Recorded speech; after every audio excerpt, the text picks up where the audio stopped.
Recording पे डाल रही हूँ। अच्छा जी, आज हम करने जा रहे हैं 5.6 and 5.5 substitution method and area between the curve.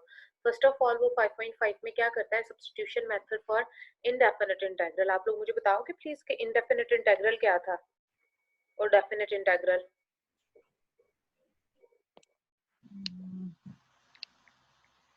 What is the difference between definite and indefinite integral?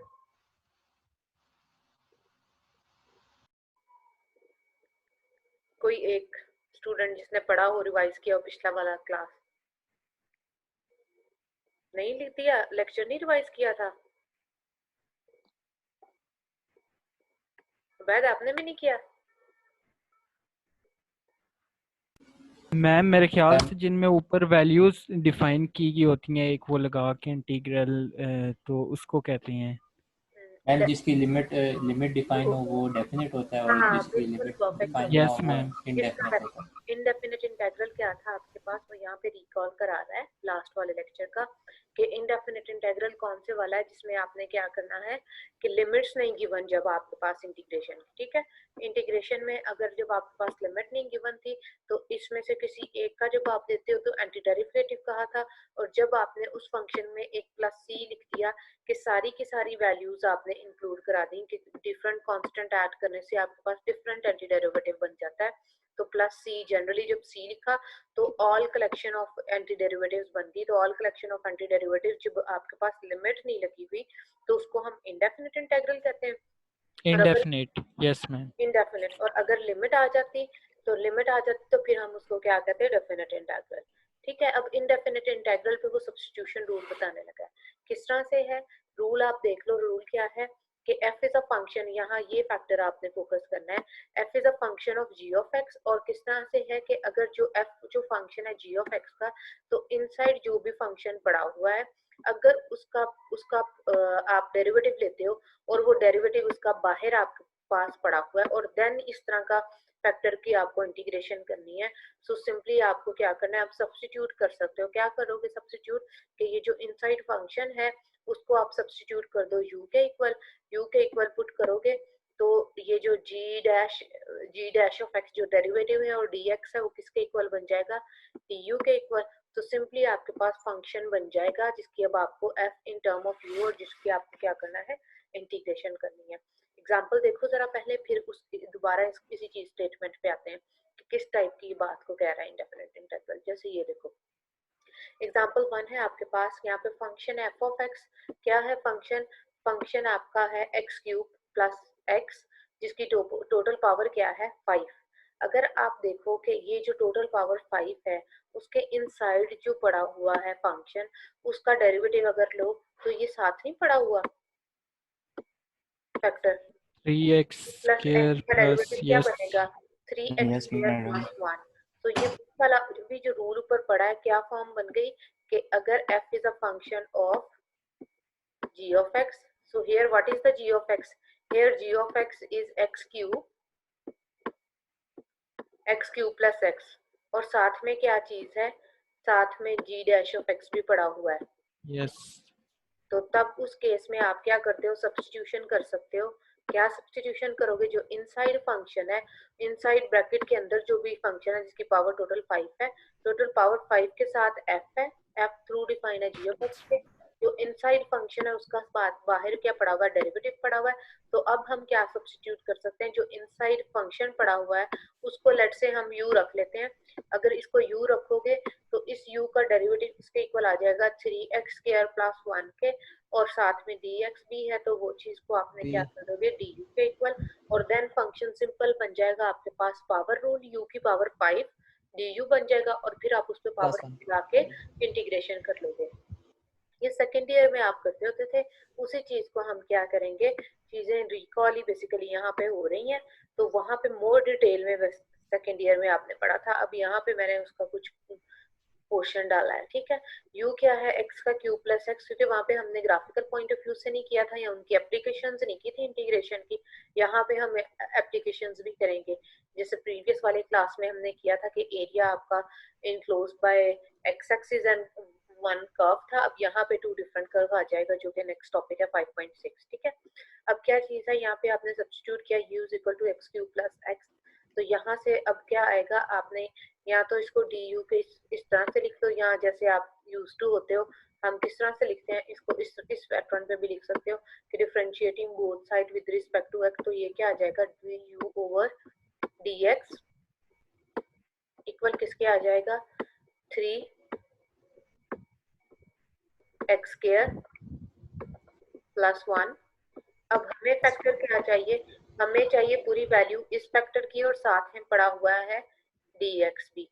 तो हम क्या करेंगे, ये जो डिनोमिनेटर में dx पड़ा हुआ है हम क्या करेंगे, इसको उस साइड ले जाओगे जब आप, तो सिंपली du किसके इक्वल आ गया 3x square plus 1 into dx, किसके इक्वल आ गया du, यहाँ से ये फैक्टर के इक्वल बन गया। कैसे, ये जो आपने अभी किया है इसको क्या किया, या तो बोथ साइड dx से मल्टीप्लाई करा दो, या सिंपली dx क्या चीज है उस साइड आके मल्टीप्लाई हो गया, तो इसलिए du इसके इक्वल आ गया इस फैक्टर के।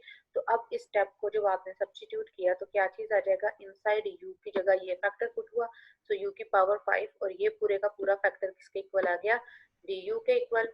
तो अब ये क्या बन गया, सिंपली जैसे आपको क्वेश्चन था कि अगर आपके पास x की पावर 5 है और साथ में dx है तो इसकी इंटीग्रेशन करनी है, तो इसकी इंटीग्रेशन बहुत ही आसान है। क्या करते हैं, इस पे पावर रूल लगाते हैं। क्या है पावर रूल, जितनी भी x की पावर अगर n है तो आप सिंपली 1 ऐड करोगे और जो 1 ऐड और वही नीचे लिख पावर देंगे। डिनोमिनेटर में आ जाएगी।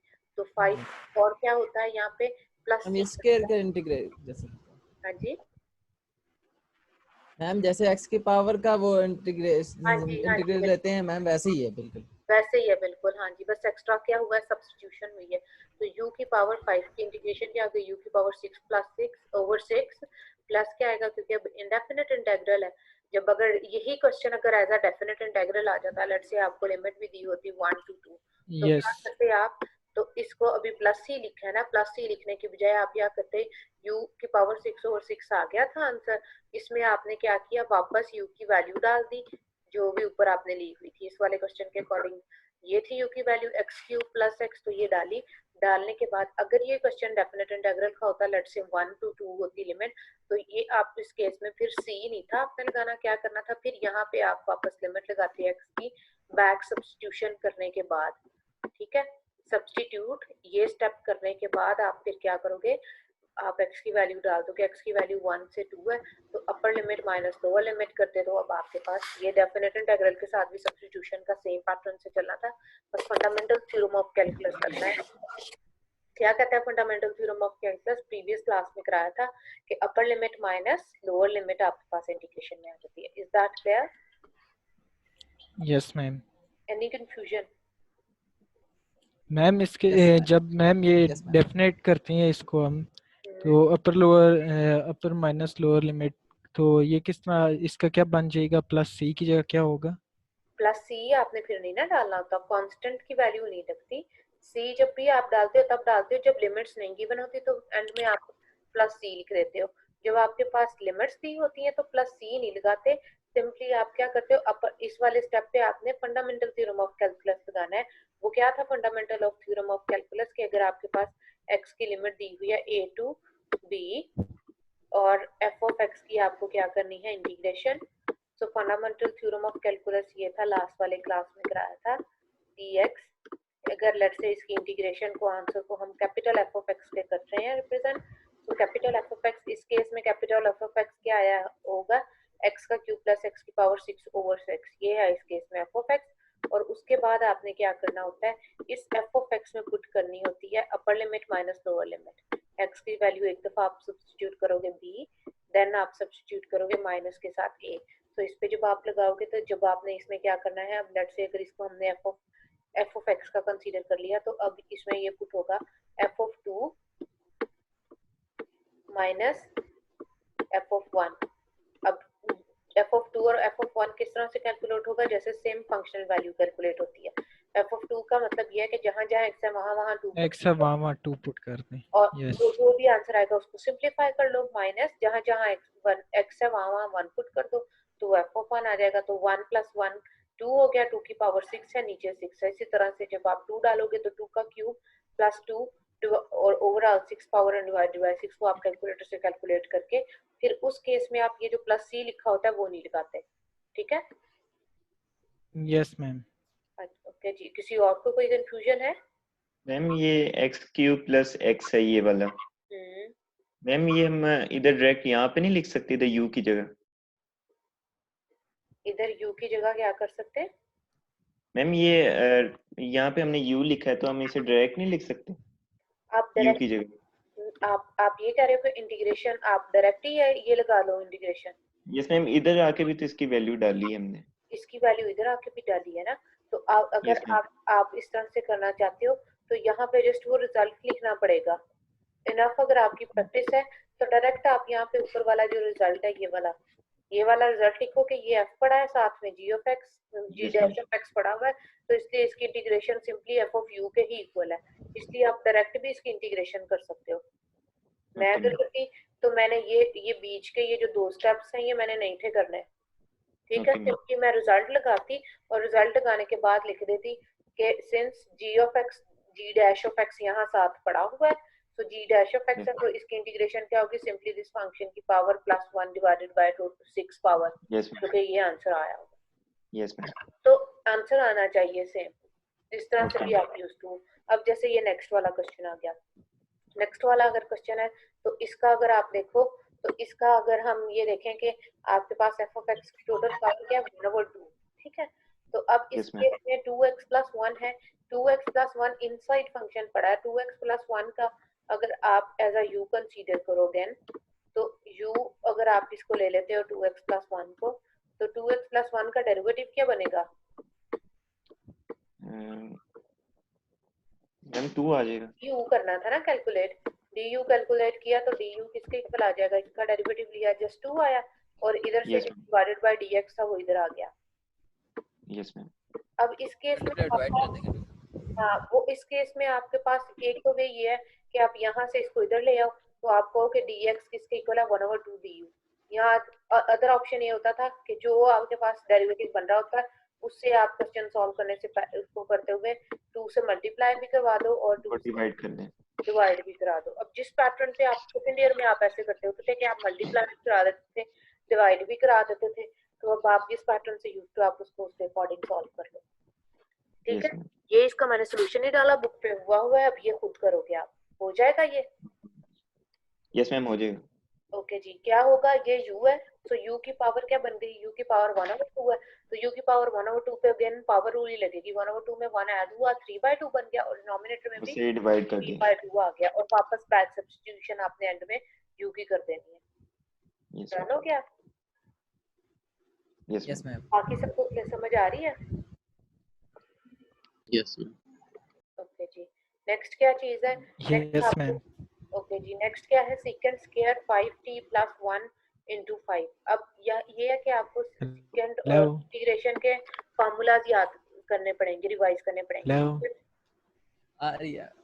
हाँ, सेकंड स्क्वायर की इंटीग्रेशन क्या थी, tan, यही है ना, tan। अब इनसाइड जो आपके पास एंगल पड़ा हुआ है, अब एंगल क्या है 5t प्लस 1, 5t प्लस 1 का अगर आप डेरिवेटिव लेते हो तो वो क्या बनेगा, जस्ट 5 नहीं आएगा? Yes ma'am. तो वही चीज है, अब सेम इस पे अब आपकी चॉइस है कि आप डायरेक्ट वही वाली बात जो जैन ने भी की थी कि मैम इसको हम डायरेक्ट भी तो कर सकते हैं ना, यू की वैल्यू बाद में जो सब्स्टिट्यूट किया, अगर तो फौरन से समझ आती है तो रिजल्ट लिखो यहाँ पे कि ये फंक्शन है और ये जो जी ऑफ एक्स है उसका साथ में जी डैश ऑफ एक्स पड़ा हुआ है, इसलिए डायरेक्ट ही हमने लगा दी। तो अब आपकी चॉइस है कि इस तरह से करके या सब्स्टिट्यूशन करके करना चाहते हो तो सब्स्टिट्यूशन से कर लो, कि जब आपने इसको जो एंगल है उसको आपने क्या किया, एज अ यू पुट किया, u सब्स्टिट्यूट करने से यहाँ से du की वैल्यू क्या बन गई 5t, इसमें डाली तो सेकंड स्क्वायर u बन गया, du सेकंड स्क्वायर की होती क्या इंटीग्रेशन tan होती है, तो tan आ गया tan u plus c and वापस आपने क्या किया u की बैक सब्स्टिट्यूशन कर दी, तो ये क्वेश्चन डन हो गया। अब उसके बाद क्या है next question, cos 7 theta plus 3। अब इस केस में भी यही आप करते होते थे, अब एंगल का डेरिवेटिव साथ में पड़ा हुआ होना चाहिए, एंगल का डेरिवेटिव क्या बनेगा, एंगल का डेरिवेटिव 7, एंगल का 7 है, 7 हाँ 7 है ना इस केस में। तो एक वे ये है जो आप सेकंड ईयर में करते थे कि 1/7 मल्टीप्लाई भी कर दो डिवाइड भी कर दो, दूसरा वे ये है जैसे ये यहाँ ऊपर कर रहा है कि u की वैल्यू एक दफा इसको इक्वल पुट करो कि 7 थीटा प्लस 3 आपने यू की वैल्यू रखी और वहां से आपने क्या किया, वैल्यू फाइंड आउट कर लिया आपने, यू की वैल्यू डी यू को कन्वर्ट करा लिया किस तरह से, ये सोल्यूशन दिया हुआ होगा उसने, ये उसने क्या किया, ये फैक्टर था, अच्छा उसने मल्टीप्लाई वाले पैटर्न से अडॉप्ट किया कि अगर उसने क्या कहा है कि यू की वैल्यू 7 थीटा प्लस 7 लेते हो तो यहाँ से डी यू किसके इक्वल आ जाएगा 7 डी थीटा के, तो इसलिए उसने 7 मल्टीप्लाई करा लिया और साथ में 7 डिवाइड भी करा दिया, तो ये जो 1/7 एज अ कांस्टेंट बाहर ही पड़ा रहेगा, इनसाइड जो 7 डी थीटा था उसकी जगह क्या आ गया डी यू, और ये cos u बन गया, तो इससे cos u की integration sin u plus, easy है मुश्किल है? नुमान समझ आ रही है? और बाकी सब मुश्किल लग रहा है या इजी है?